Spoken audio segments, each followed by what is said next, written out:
Welcome to Top Wisdom. Okay, guys, today I'm going to explain the poem, which is the grade 10 poem. Gonna explain it. The name of the poem is The Right Word. Is the right word Imtes Danka. I don't know if that's an Afrikaans word or what's going on. But you can see here I've written it anyway. So I'm going to explain the right word poem. Going to tell you what you need to know about the right word poem. So I'm going to start by explaining, saying glossary. I'm going to explain the words that are vital, that that confuse many learners. So I'm going to start with lurking, which means prowling, creeping around. Terrorist, radical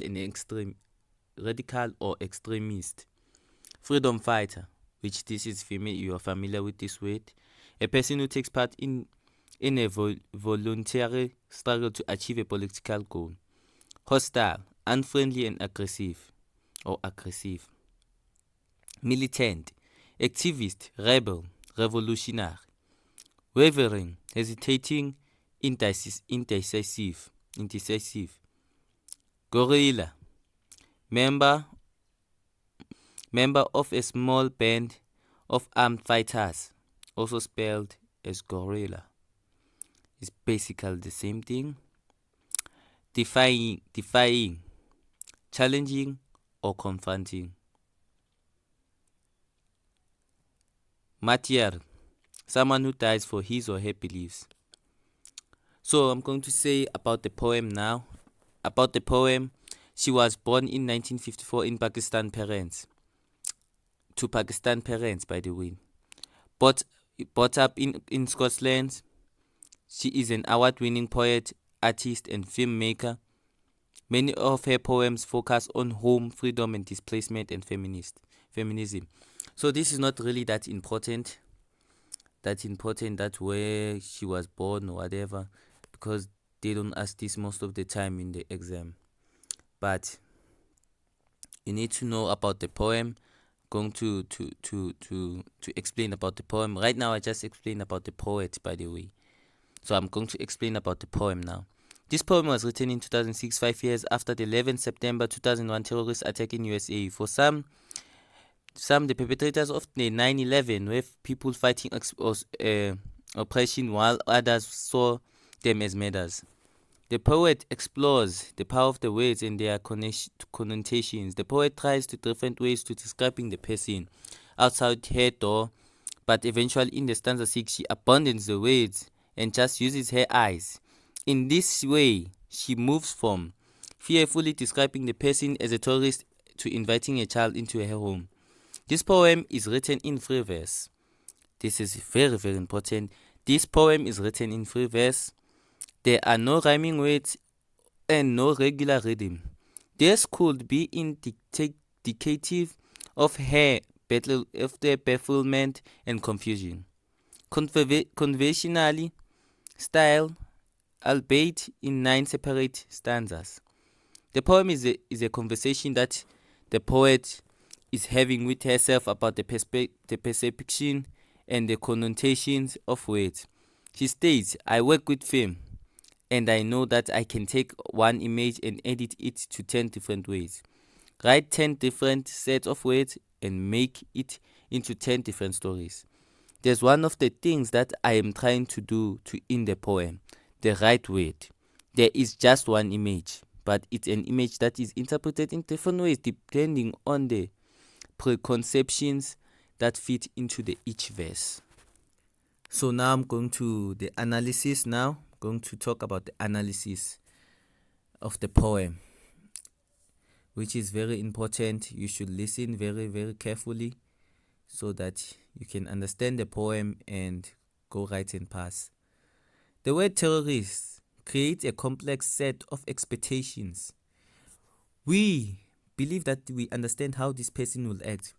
We may even think we know who they are, what they represent, their motives, even their appearance, just from this one word, lurking in the shadows. I've already explained lurking. I have no need to explain one thing over and over again.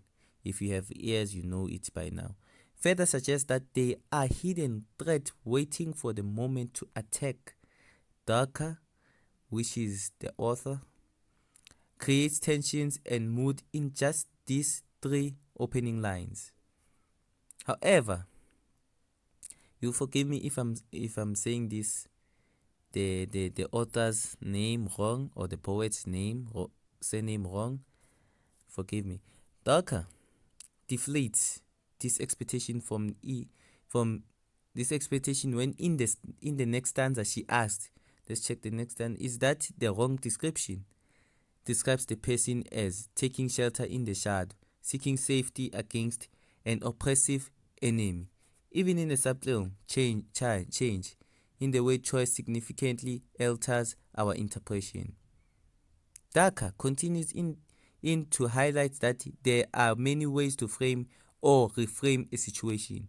This same person also becomes a hostile militant, a guerrilla warrior, and a media. The speaker demonstrates uncertainty as she struggles to find the right words, asking, is that the wrong description? And worrying that she hasn't got this right and unable to settle on the satisfying description the speaker asks. Are words no more than wavering flags? Like flags, the meaning of the words can waver, become partial or obscure. Words ain't concrete or stable and objectively capturing the essential truth. This means that the same person can be called a terrorist or a freedom fighter depending on the views of the speaker, and crucially, the response they wish to invoke in others. Is this the person brave or merely violent? Should we respect them or fear them? That's the question. Each term provokes a different reaction. That's the main purpose of the poet here, to show you that most of the things, there's always 2 pictures. You can't focus on one thing, on one picture. However, the lurking figure is finally recast as simply a child. He is a boy who looks like your son, suggesting for the first time a familiarity or a fundamental sameness. In the penultimate stanza, the speaker even opens the door and invites the child into the intimate family space to come in and eat with us. Only once the figure on the outside is recognized as a child, rather than being described in the alarming language, can the door open to them. The image of the door returns to throughout the poem.